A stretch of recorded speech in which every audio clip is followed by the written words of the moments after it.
All right, so this next problem is going to be an interesting one. We're going to calculate the escape velocity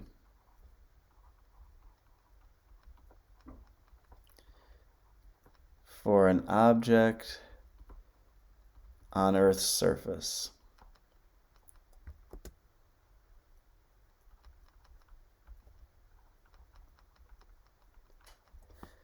In other words, if we're located here on Earth's surface, how fast does the object need to be going so that instead of just simply going up and coming back, we want it to be able to totally escape all the way out to r equals infinity? How much energy does that take? And it's actually quite a complex question, and here's why. We've seen in Newton's law of universal gravitation that the force you feel would change depending on how far away from Earth you are. According to the law, you feel the strongest force here when you're close to Earth, and then that force gets weaker and weaker and weaker as you get farther away from Earth. Now imagine an invisible hand here is going to push that object away from Earth. Okay, here's our person hanging on to the object.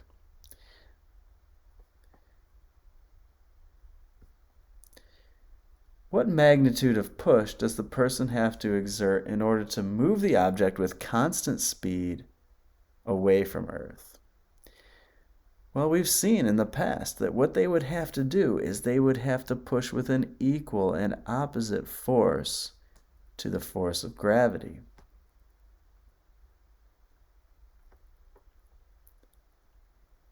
And as they get farther away from Earth, they can actually lower the force of their push.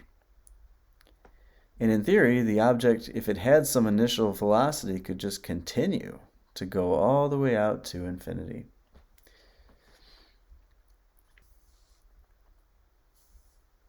Now, I hope it's clear that we can't simply calculate this by a force times a displacement.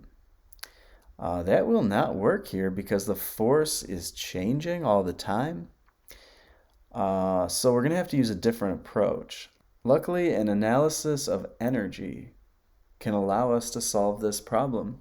We want to use the idea of conservation of energy. And the idea behind conservation of energy is that the sum of the energy you have at the start of some process will equal the sum of the energy you have at the end of the process. Now there's two important types of energy that are going to play a part here. There is gravitational potential energy, which has the symbol UG. And there's also kinetic energy, which is the energy of motion. And we can call that K. So let's write these two types of energy in place of our sum. And we'll use UGI plus KI for the left side of the equation. And we'll use UGF plus KF for the right side of the equation. And this is referred to as the mechanical energy of the system. Now, each of these concepts has a formula that goes along with it, too. UG has the formula negative GME times M over R. And kinetic energy has the formula 1/2 mv squared. And what we'd like to do now is we'd like to substitute these formulas into their positions in our conservation of energy equation. So that's what I'm going to do next.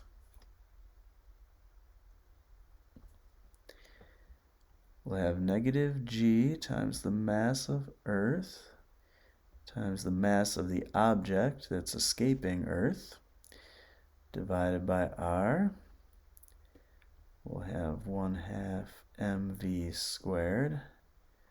That'll be our left side. And we just want to put the same thing on the right side.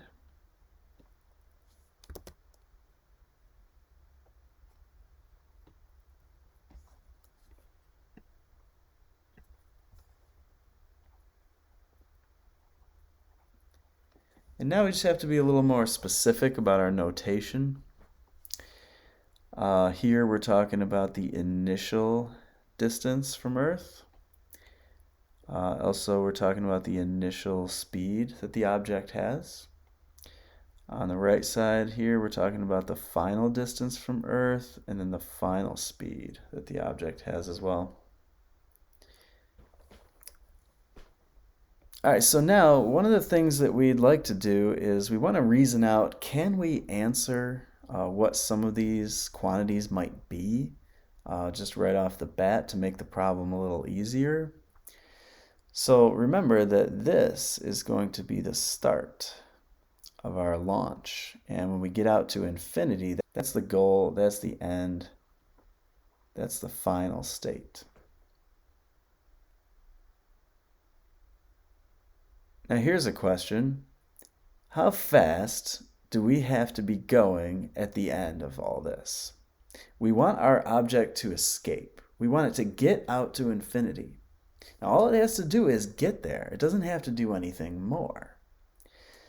So how much kinetic energy should we have at the end upon finally reaching that final destination? We want to find the minimum speed required for escape, right? So we're going to let that final kinetic energy be 0. So this is going to be 0. And also, what was the conventional gravitational potential energy at r of infinity? What should be the UGF here? Well, in my previous video, I showed that was conventionally called 0. So we want this to go to 0 as well. That simplifies things quite a lot. All we have to do now is fill in some quantities for these initial terms. All right, so let's see what we can fill in here.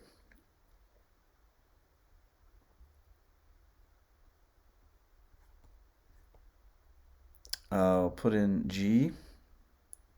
I can put in the mass of Earth.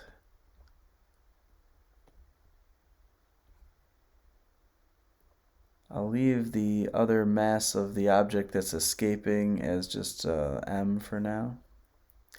The radius of Earth.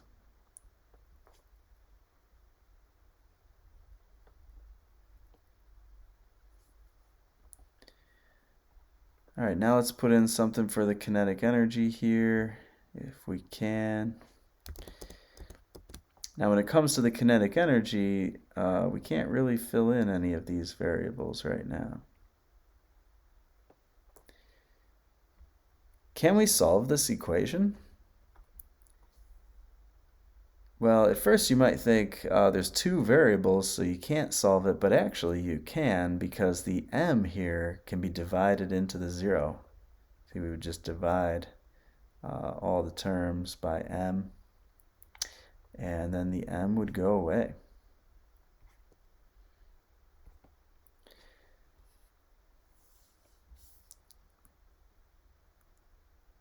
And then we could solve for VI.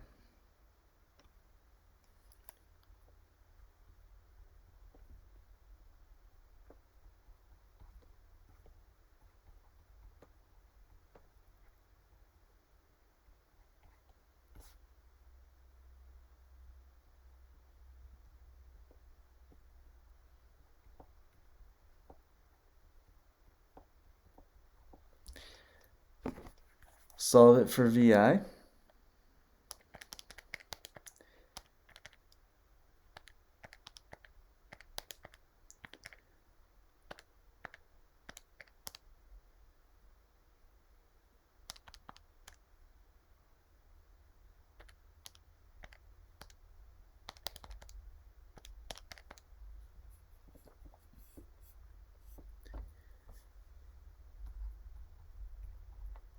I get VI is 11,200 meters per second. And so apparently, it doesn't even matter what the mass of the object that's escaping is. Any object that has that speed of 11,200 meters per second theoretically could escape from Earth's gravitational field. Keep in mind the sun exerts a large gravitational field itself, too. And that's something we didn't take into account in our calculation. Let's see what that speed would be in miles per hour, just out of curiosity.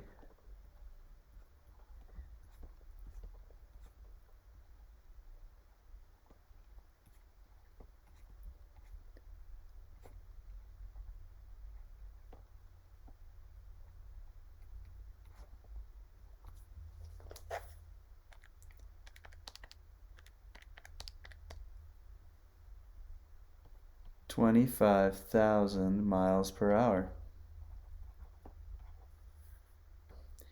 And then the object won't come back down.